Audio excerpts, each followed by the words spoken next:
So I was in my mid-20s and already in seminary before I lived in close enough proximity to Orthodox Jewish friends and colleagues that I was able to experience them observing the Sabbath up close. This is when I was getting my MDiv, and because I went to a divinity school with people of different faiths studying together, some of my classmates were Orthodox Jews, and so every week they undertook these Sabbath observances, and because we lived in such close proximity, I was able to experience it through them.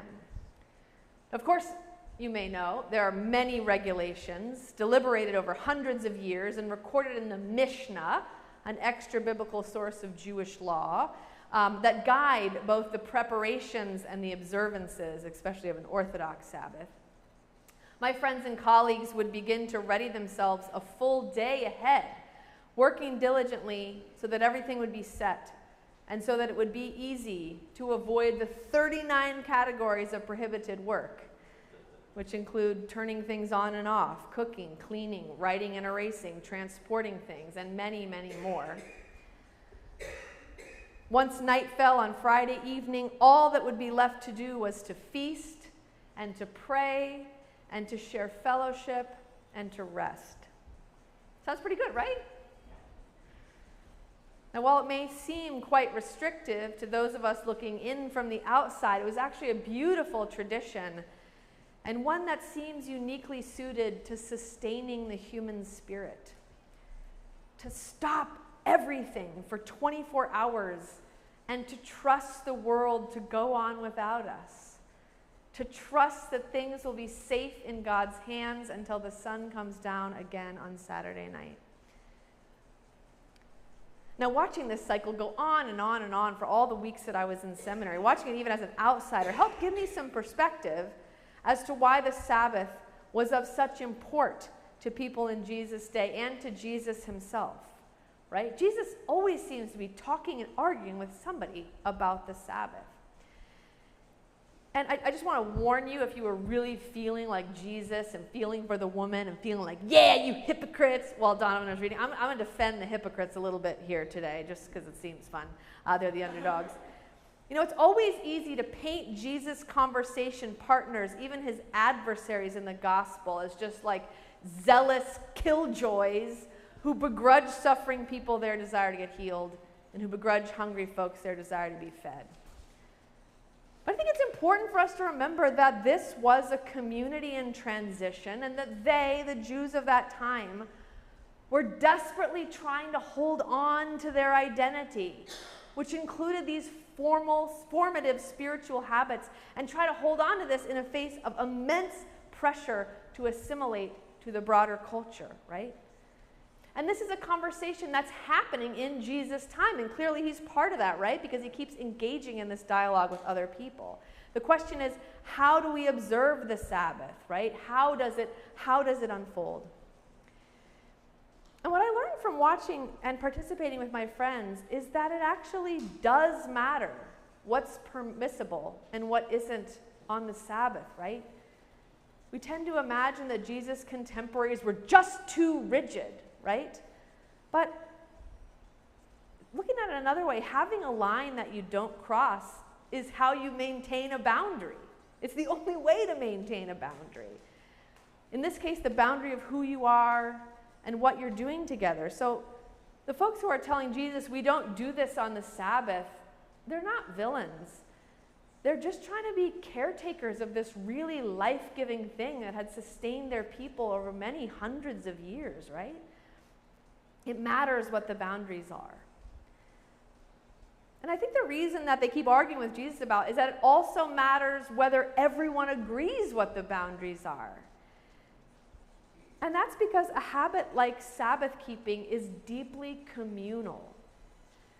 And what I mean by that is it's almost impossible to maintain such a practice if you are not surrounded by a whole community of other people who are also maintaining that practice. It just is the case that you can't keep the pressure of a broader culture at bay by yourself. And so this is sort of a whole dialogue in which the community has to intervene.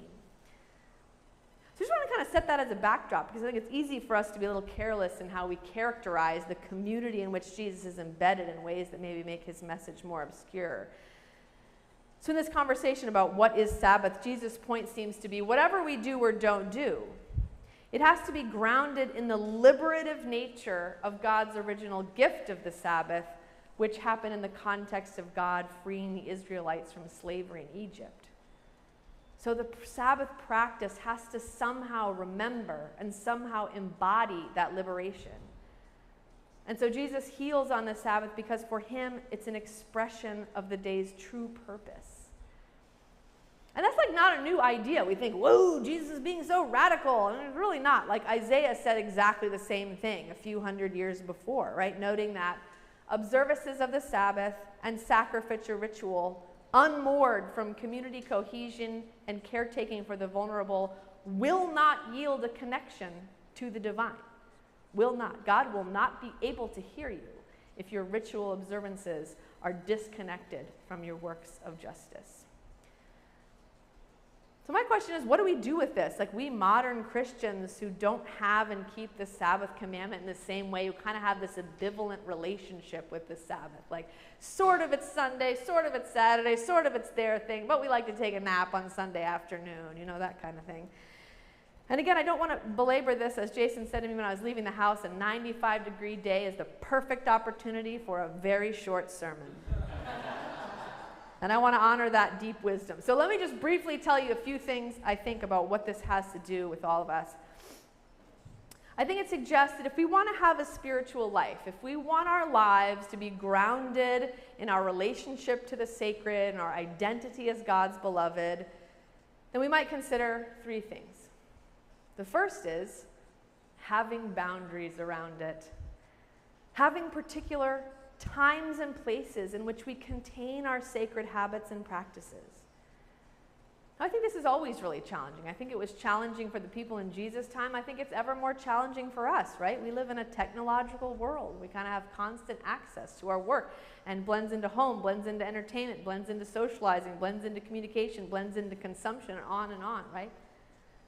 The spheres of our lives are not so distinct as they once were, so it takes some effort to carve out spaces and times where those practices can exist. But I'm wondering if something in these passages is just an invitation to give ourselves permission to do that, you know? I really struggle with this. Do I put prayer and meditation like on my calendar? Does that seem kind of indulgent? Do I say, no, I can't meet you right then? I'll be praying. Maybe I do.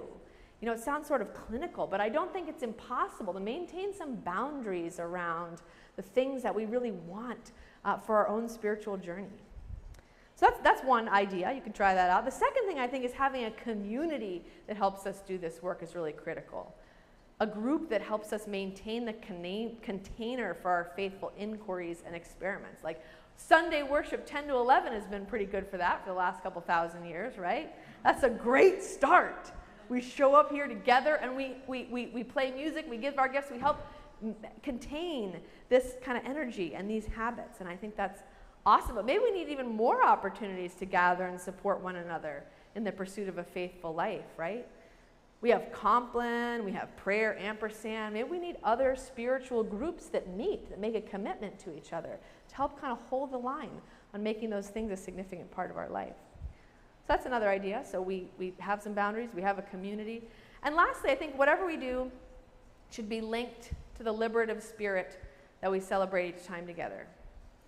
It should take into account our own liberation. You know, I tend to think of that in terms of the life and death of Jesus. Maybe you think about it another way. God has offered us liberation from what ails us.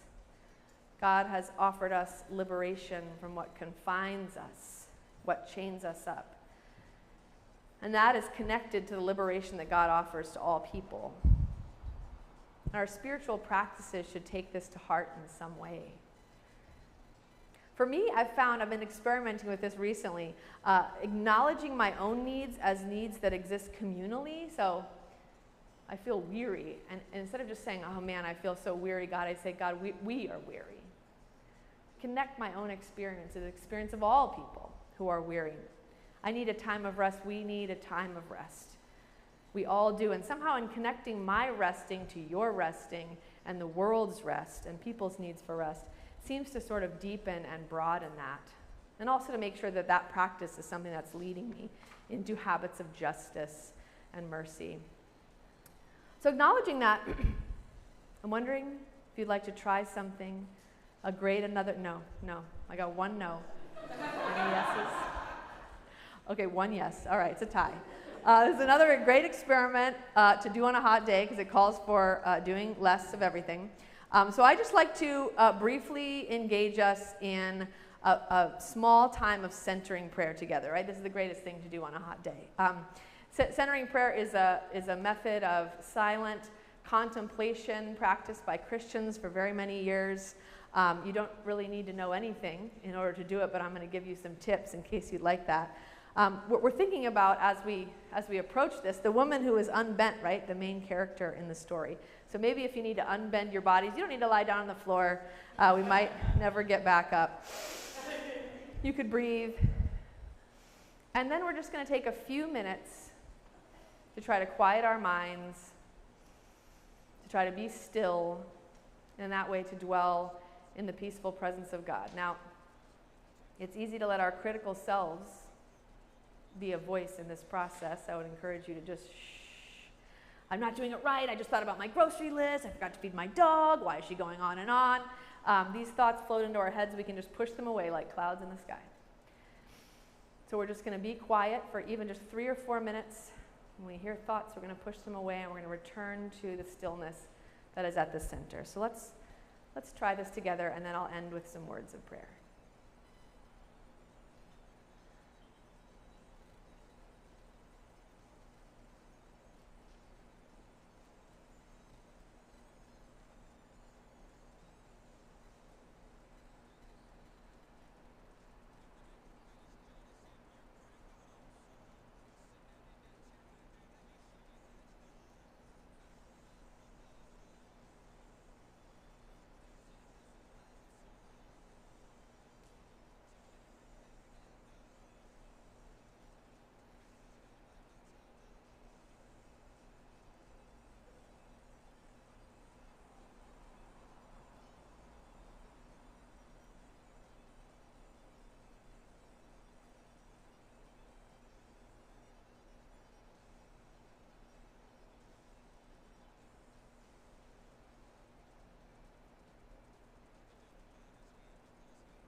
A blessing for stretching your heart.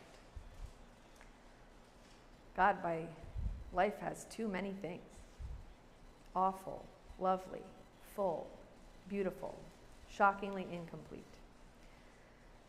Will you help me to learn to live with a greater capacity for this? Living in the tension between a life that has worked out and one that has gone to hell in every handbasket. Let today be a divine exercise of yes and. Yes, I have so much to be thankful for. And this hasn't turned out quite like I thought. Yes, I feel moments of joy. And I have lost more than I can live without.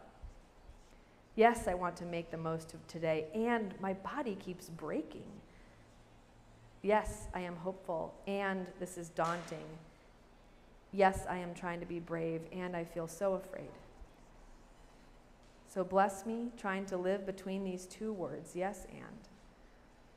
May I understand this is where the real work of life is found, where it takes courage to live, where grief can strip me to the studs and love can remake me once again, where my heart can be broken and keep on beating, never sorry to be broken at all.